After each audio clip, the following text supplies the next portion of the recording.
Welcome to Matters Financial and Geopolitical from the Frontier, and I trust the week has gone well. We've had some rain here in Nairobi. It's been very cool in the morning. I've had the window wide open at night because I like the sound of the rain. And the air is very fresh where I am. It's sort of the old farming country just outside Nairobi where they used to grow coffee, and it's now turned into real estate and a sign of the times. I interviewed Joshua this morning. Joshua is the CEO of KCB and a friend, and in fact as I got out of that interview I thought, I forgot this, I forgot that, because he gets very passionate about the way he sees the region, and I like to listen to that as well. But I took this photograph looking backwards away from the normal view I take.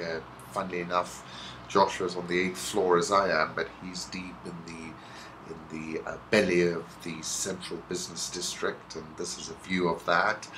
I'd like to thank him for that interview. We are editing it now. Hopefully we'll publish it on Monday. I took a photograph of his desk because he has the least cluttered desk of anyone I know. I'll put that photograph up as well, and then I'll tell you when we've got the interview posted on the website. Macro thoughts still stay with the dollar, and I made several comments about that, but I'll go back to 29th of September when I said at the point I'm making is that the dollar has just started getting going. There will be blood in the water. There is a small window if we want to be the sharks. I'll put up a photograph of a shark taken at the Dubai Mall earlier this year. I went back to Rumi for my home thoughts because I do love Rumi. We come spinning out of nothingness, scattering stars like dust is probably my favourite. Don't be satisfied with stories, how things have gone with others. Unfold your own myth. And then this moonlight floods the whole sky from horizon to horizon. How much it can fill your room depends on its windows. I was feeling hungry, particularly for oysters, and I came across this particular dish served by Rene Redzepi, oysters and cabbage. Not sure about the cabbage, but I certainly like the oysters. Best oysters I've had were in New Orleans, manufactured, I think.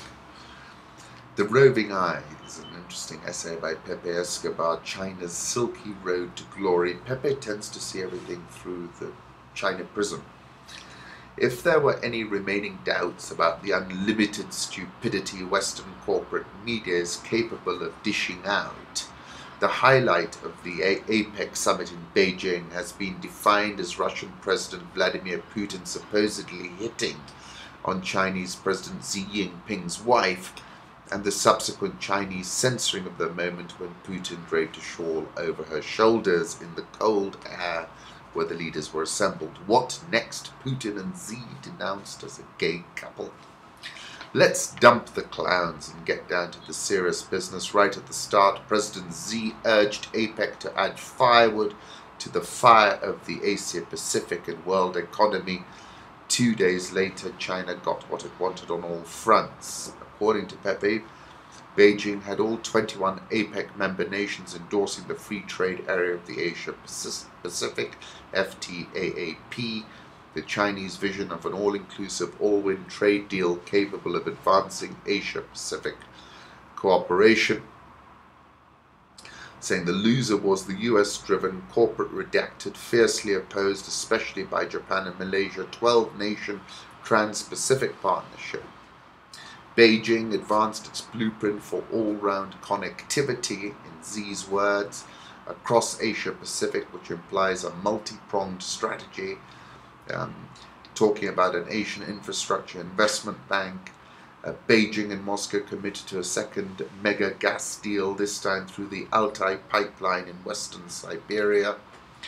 Beijing announced the funneling of no less than $40 billion to start building the Silk Road economic belt. Predictably, once again, this vertiginous flurry of deals and investment had to converge towards the most spectacular, ambitious, wide-ranging, plurinational infrastructure offensive ever attempted, the multiple new Silk Roads, that complex network of high-speed rail, pipelines, ports, fiber optic cables, state-of-the-art telecom that China is already building across the Central Asian stands linked to Russia, Iran, Turkey, and the Indian Ocean, branching out to Europe all the way to Venice, Rotterdam, Duisburg, and Berlin. Now imagine the paralyzed terror of the Washington Wall Street elites as they stare at Beijing interlinking Xi's Asia-Pacific dream way beyond East Asia towards all-out pan-Eurasia trade, with the center being what else? The Middle Kingdom. As for Don Juan Putin, everything one needs to know about Asia-Pacific as a Russian strategic economic priority was distilled in his intervention at the APEC CEO Summit. The Kremlin has conclusively established that Washington Wall Street elites have absolutely no intention of allowing a minimum of multipolarity in international relations. What's left is chaos. There's no question that Moscow pivoting away from the West and towards East Asia is a process directly influenced by President Obama's self-described "don't do stupid stuff" foreign policy doctrine, a formula he came up with aboard Air Force One when coming back last April from a trip to where else? Asia. The Russia-China symbiosis strategic partnership is developing in multiple levels. Indeed it is. APEC once again has shown that the more geopolitics change, the more it won't stay the same, as the exceptional dogs of war, inequality and divide and rule keep barking.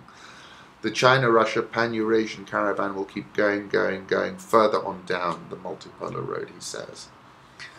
And my conclusions are Nixon always believed in a 2 versus 1 strategy, and that's why he went to Beijing, you will recall.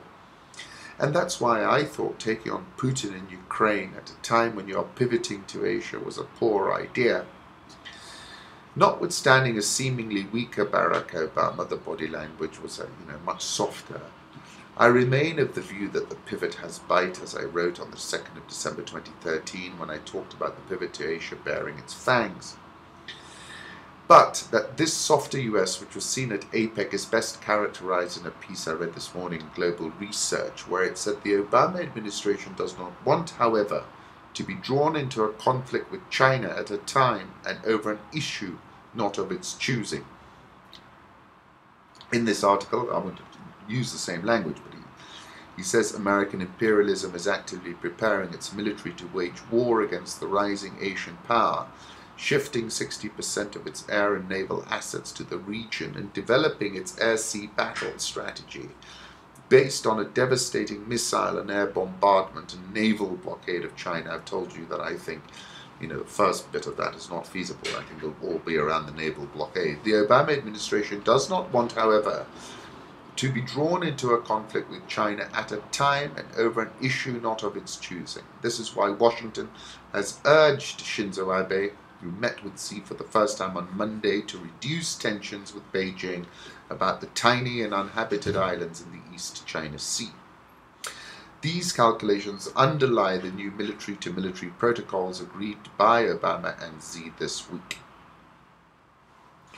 So I still see it as largely adversarial, but I think, we are in this period where President Obama has delivered this extraordinary gift to the Chinese, much lower oil price, and he might as well get some. And in that sort of, even segueing into APEC, you're coming off that. So I think it was an opportunity to sort of bed down some of the tension levels. Not that they're not going to spike right back up. Abu Bakr al-Baghdadi is back.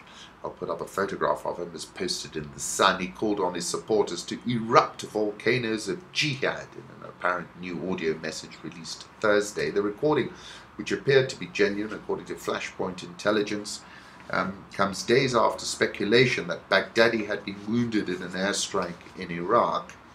As soldiers of the Islamic State continue to harvest the soldiers, the recording said, erupt volcanoes of jihad everywhere, light the earth with fire. The extremist leader claimed the bombing campaign against ISIS in Syria and Iraq is failing, saying America and its allies are terrified, weak and powerless. He also said ISIS fighters would never abandon fighting, adding they will be triumphant even if only one man of them is left. Baghdadi called for attacks in Saudi Arabia. And this is interesting. Bluster obviously is a sine qua non of this particular occupation. But just to quote what he said, "O sons of al-Haramain, the serpent's head and the stronghold of the disease are there. Draw your swords and divorce life, because there should be no security for the Salul," using a derogatory term to refer to the leadership of Saudi Arabia. Haramain is a reference to the two holiest places in Islam, both of them in Saudi Arabia. I think in part he has finally understood he is just a pawn in the scheme of things. Apparently ISIS is going to declare its own currency. I saw this tweet from Ken Roth: "No, good luck Jonathan. It's not the US's fault that corrupt and abusive Nigerian army fuels the Boko Haram." This is Good Luck Jonathan's ambassador to the US, blaming the US for the insurgency in the north. Obama's Syria review looks to shift focus to attacking Assad. My conclusions are what comes after Bashar will be infinitely worse, just like it was in Libya after Muammar. I'll put up a photograph of Bashar and Asma Assad and revert you back to that piece I wrote on the 25th of October 2011, Gaddafi's body in a freezer, what's the message? I'm left thinking this dead Gaddafi business is one powerful message. And today Marshall McLuhan's prediction in the Gutenberg Galaxy, 1962 by the way, the new electronic interdependence recreates the world in the image of a global village, has come to pass. The image of a bloodied Gaddafi, then of a dead Gaddafi in a meat locker, have flashed around the world via the mobile, YouTube and Twitter. Who's in charge of the messaging, I asked. Through the fog of real-time and raw footage, I note a very powerful message. The essence of that message being, don't F-U-C-K with us, because you will end up dead and a trophy souvenir in a fridge. But then, what happens after that? Not much. I'll put up a photograph of Muammar Gaddafi I found via A24 Media. Currency markets, the euro is at 124.47. Both France and Germany posted marginally positive GDP expansion. France actually more than Germany. Dollar index 88.01. I remain very bullish about that. Japanese yen 11635. Dollar gain 0.5%, is up 1.5% this week, a fourth straight gain. Talk of a snap election in Japan. Swissy 0.9667, pound below 157 now, 156.65. Aussie 0.8681, India rupee 61.66, South Korean won 1100.74. The real declined 0.8% to 258.88, which is the weakest level since April 2005. Egyptian pound 715.62, South African rand 1124.11. The Bloomberg's dollar spot index, which tracks the dollar against 10 of its most traded peers, advanced as high as 1098.48, the highest level since April 2009. The ruble is the worst performing major emerging market currency in the world this year, dropping 0.8% to 47.188, near a record low. And this is all the currency war, the undercutting the oil price, putting tremendous pressure, and I'll come to that in a minute when I go over what I wrote some time ago in October. Dollar index 88.01, I think that's going a great deal higher. My target for the euro dollar is 1 at some point in 2015. Crude oil, last trading when I checked, $73.60, and I put out a target of $50 on the 13th of October when I said I've followed the oil market for eternity, and the recent price action is best characterized as unprecedented and white knuckle. In fact, the oil market has always been very high beta and exhibits magnified price reactions to the demand and supply dynamic. Where markets are net short, price setting can be determined by the last buyer who is paying up in a net supply deficit scenario, and that's why you see those big price spikes around futures expiring. However, this is a binary thing. In a situation where there is a net surplus, the price setter can be those last sales transacted at deep discounts. The conditions, and I will explain them momentarily, are optimal for a complete washout. A blow-off bottom was a more earthy description in my time, down as far as $50 a barrel. Markets overshoot, crude oil does it big time, and any and every model needs to consider such a price outcome. The big game changer has been US crude output, which rose from 5.7 million barrels per day in 2011 to 8.4 million barrels in the second quarter of 2014, up 47%, and touched 8.88 million barrels a day in October, which was the highest since March 1986. Of course, OPEC has not restricted supply. Iran and Saudi Arabia offering oil at their deepest discount since 2008. Essentially, the global system is awash in oil. And the US has displaced a lot of imports. And these displaced barrels are being offered at fire sale prices. I then went back to, I said, answering my question, who kneecap prices? I said the answer to that is President Obama. In fact, as long ago as 2011, Thomas Donilon, who was then a US National Security Advisor, was signaling this, and very clearly. America's new energy posture allows us to engage from a position of greater strength. Increasing US energy supplies act as a cushion that helps reduce our vulnerability to global supply disruptions and price shocks. It also affords us a stronger hand in pursuing and implementing our international security goals, he said. The US administration has turned a price slasher, and like in Alfred Hitchcock's totemic movie Psycho, oil has been sliced up real good. The US has flooded the oil market and the commodity is now a geopolitical spear. That was a terminology used by Michael Clare and Tom Engelhardt. It is the US that is the new price setter for the oil markets, and this is a deep and important geopolitical development. The new price levels will have immediate and enormous geopolitical and financial knock-on effects. It will place intolerable pressure on oil producers, and particularly those operating from a higher base price. It is not too difficult to calculate who are the biggest losers in this new price normal. Vladimir Putin's Russia springs to mind. And then I was referring to China, and finally I finished off by saying that President Obama is in charge of the crude oil cockpit. He's in charge of the airplane. He has control of all the instruments. And I was saying what was already a wild ride is going to get a whole lot wilder. And I'll put up a 6-month chart and you can have a look at that as well. Prices have fallen for 7 straight weeks, a slump unmatched since March 1986. Gold, I'll put up a 6-month chart. My target is $1,000 or less in 2015.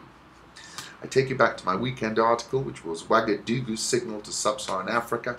Out of a population of 17 million people in Burkina Faso, over 60% are aged between 17 and 24 years, according to the World Bank. And I said, this is another point to note. The country's youth flex their muscles. What's clear is that a very young, very informed, and very connected African youth demographic, many characterize this as a demographic dividend, which for Beautiful Blaze turned into a demographic terminator, is set to alter the existing equilibrium, in my view, between the rulers and the subjects, and a rebalancing has begun. Put up a photograph of Ouagadougou Airport. WHO said in a statement there is some evidence that case incidence is no longer increasing nationally in Guinea and Liberia, but steep increases persist in Sierra Leone. Cases and deaths continue to be underreported in this outbreak. Some 421 new infections were reported in Sierra Leone in the week to November 9, especially in the west and the north, it said. And I've written about this when I borrowed Paul Virilio's idea of acceleration and said, the Ebola severity lies not in the absolute number of cases, but in but in the speed of infections, of what Virilio calls the escape velocity. South African oil shares above 50,000 now by more than 500 points. It's up 9.365% this year. It's had a huge wild ride the last few weeks. Dollar Rand 11.24.27. My target is 12 next year. Egyptian pound a little bit softer, 7.15.64, but only marginally. Stock market in Egypt fell 0.91%, but it remains 36.53% higher this year, and just 550 points below a 6-year high set on the 30th of September. Nigerian all shares is down 19.742%, but has bounced 1,290 points since the 7th of November, which was the same day it snapped a 12-session losing streak. Ghana Stock Exchange up 5.221% year to date, and basically Mahama dialed up Christine Lagarde, and it's worked. Interesting chap who's running the Green Party in Zambia is promising voters to cut the country's dependency on mining by growing and exporting marijuana. Sinkaba reckons that Zambia could capture up to 10% of a global marijuana market, estimated at $140 billion value in 2005 by the UN, which would make it more lucrative than copper mining.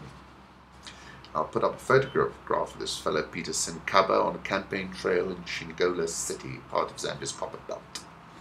The IMF has reached a preliminary agreement with Kenya for a standby credit line of about $750 million to help insulate against possible market shocks.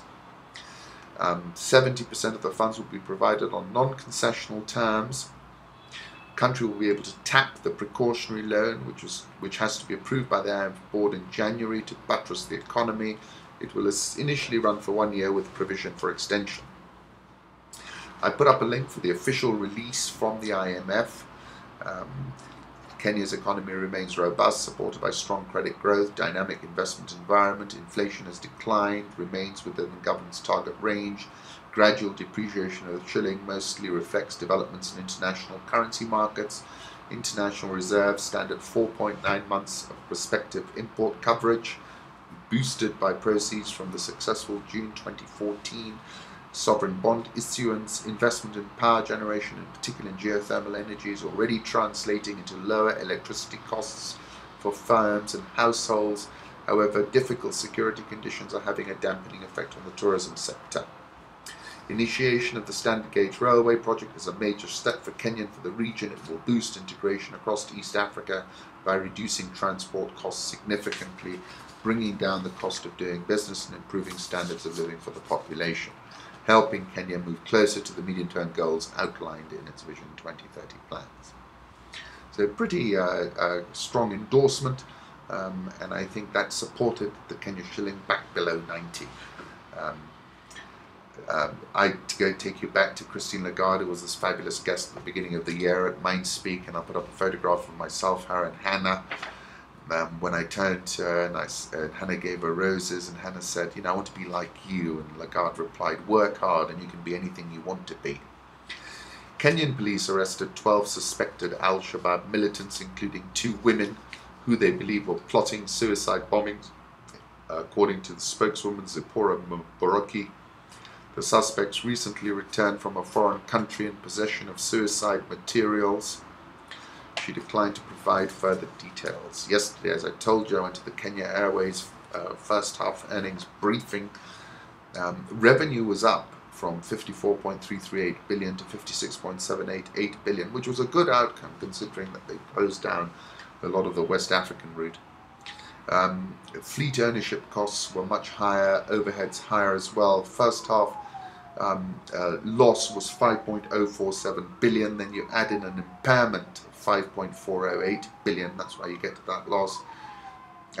First half loss, earnings per share 3.37 versus a profit of 26 cents last time. Talked about the launch of Jambo Jet, challenging business environment, the fire at the airport, regional insecurity, travel advisories and Ebola. Put a lot of new seats onto the market at a time when passenger demand was suppressed. Added 15.2% capacity in Europe, 20% capacity Middle East and Far East. Africa capacity grew 11%.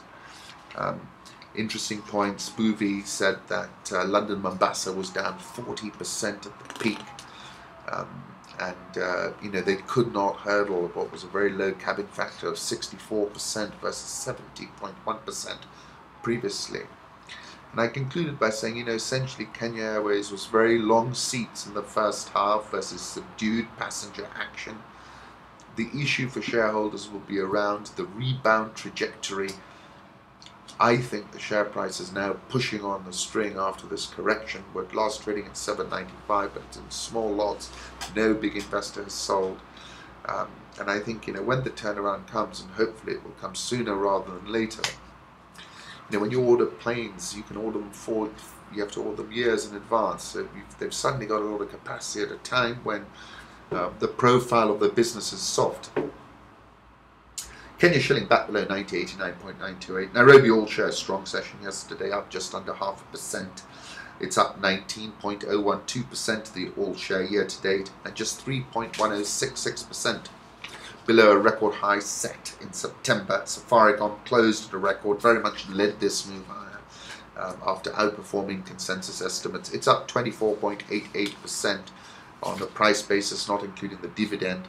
I did that interview with Bob where he was very bullish. Do have a look at it. NSE 20 is 283 points below a more than 6-year high reached in September.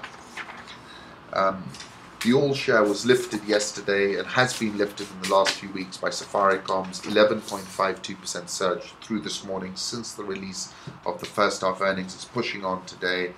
Kenya Airways, as I said, very long seats in the first half versus subdued passenger action. Had a torrid session yesterday, might have based out now just under 8. Uchumi, strong rebound, 2.43%. Jonathan was very forthright in some comments, and now we're back above the rights price. He said, you witnessed your company going under. This is at the AGM. It came back with big debts. It has paid the debts by denying you dividend. Having now paid the debts, are we now going to allow somebody else to come and enjoy your supermarket with 40 branches with no debt? No, we cannot do that, he told shareholders. Spillover today. KCB much firmer, and we'll post that interview I did with Joshua latest Monday morning. EABL, heavy volume action, rallied 1.36%. It's up just under 7% this month alone. Had a strong October as well. Kenya Power ticked 0.63% higher to close at 16.10. Has rallied 13.78% this year in point of fact. Mumia Sugar finally bounced and is bouncing for the second session in a row. Deeply oversold as Kenya Airways is, and it's overdue a rebound. Once again, thank you for stopping by. Wishing you a wonderful weekend.